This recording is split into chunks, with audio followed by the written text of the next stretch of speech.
Today we're going to be talking about solving logarithm equations. And this is an important lesson because we end up solving logarithm equations throughout the next few sections. This section is the most basic of all of them, where if the bases of the logs are the same, so you have a log base 5 of x on one side, and say you have that equals log base 5 of 487, set the insides equal. I call x and the 487 the insides. If there is one log function combined into one log and write as an exponential. Okay, so meaning if we have log base 2 of x equals 7, how you break that x out is we write as an exponential. 2 to the 7th equals x. Now check for extraneous solutions, meaning the inside, this x can't be less than or equal to 0, so it can't be negative. Okay? Then that came out of our graphs. Remember our domain, we start with x as being greater than 0. So the inside, those x's can't be negative or can't be equal to 0. So our first example. Notice how we have one logarithm equal to a number. So how do I break this 2x minus 1 out of the logarithm? We write it as an exponential. 6 to the negative 1 equaled 2x minus 1. That's why learning that conversion was so important. So I have 1/6 is equal to 2x minus 1. I add 1. That's 7/6 is equal to 2x. We divide by 2 or multiply by 1/2. 7 over 12 is equal to x. And then when I plug in 7 over 12 here, we don't get 0, so this is a valid solution. Okay, solving logarithmic equations. Since we have the logarithm equal to 8, 5 to the 8 is equal to x to the 4th. Okay, now we take both sides to the 1/4 power.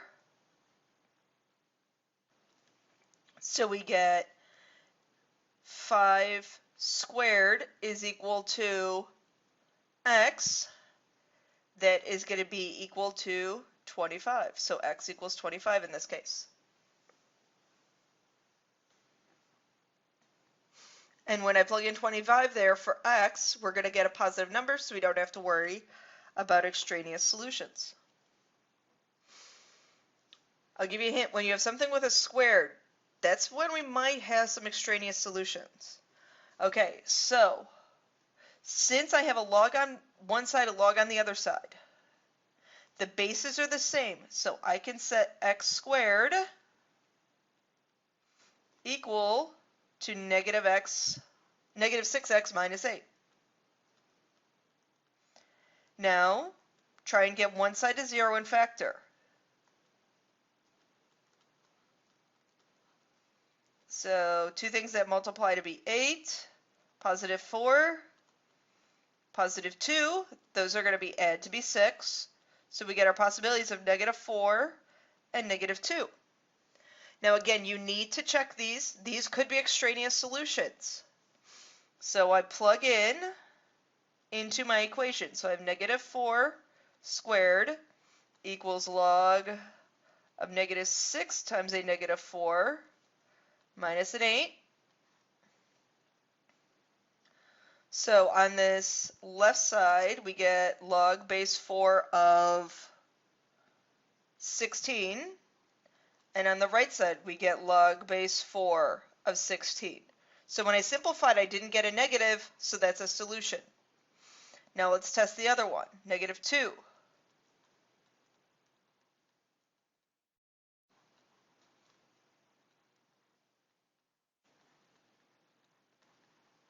And again, you just want to make sure the inside piece doesn't become negative.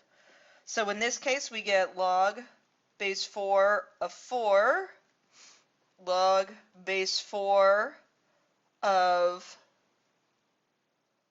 4. So that one also works. We had no extraneous solutions. Those are both our solutions to our equation.